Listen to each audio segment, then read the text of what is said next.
أعوذ بالله السميع العليم من الشيطان الرجيم بسم الله الرحمن الرحيم والعاقبة للمتقين ولا عدوان إلا على الظالمين والصلاة والسلام على رسول الله.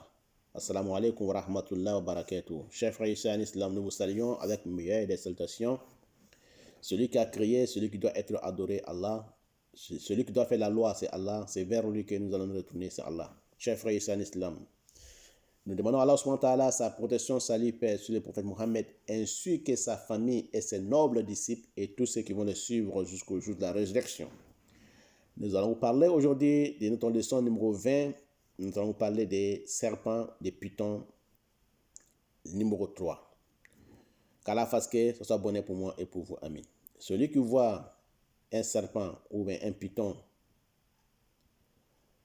et la personne, il a vu dans son rêve qu'il a tué un serpent, petit serpent, en bas de son lit, ou bien en bas de son matelas, ou bien en bas de son firage, de sa natte où il dort. Il a vu qu'il a tué un petit serpent. Ça parle de la mort de son enfant. Quand il voit qu'il tue un serpent en bas de son lit, son matelas, son firage, sa natte, ça veut dire que la personne, le dortoir où il dort, il voit qu'en bas, il a tué un serpent. Ça parle de la mort de son fils et de son enfant.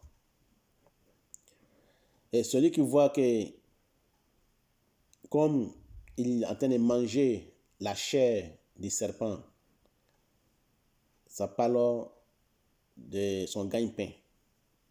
Ça parle aussi de sa subsistance. Ça parle aussi de sa puissance et sa joie. S'il était malade, ça parle de la santé qu'il va acquérir. Il va être guéri de sa maladie.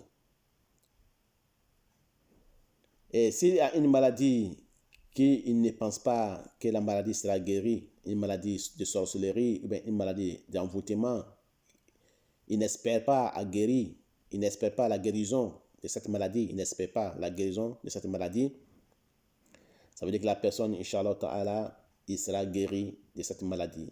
Et s'il était un pauvre qui n'espère pas la richesse, il sera riche, il sera fortuné. Et s'il était quelqu'un qui était rabaissé devant les gens, était rabaissé dans son contrée, il était rabaissé dans son travail, ou bien il était un homme pas important, il sera un homme élevé, un homme très important. Qu'Allah fasse qu'il soit bonheur pour moi et pour vous. Quand il voit qu'il mange la chair du serpent.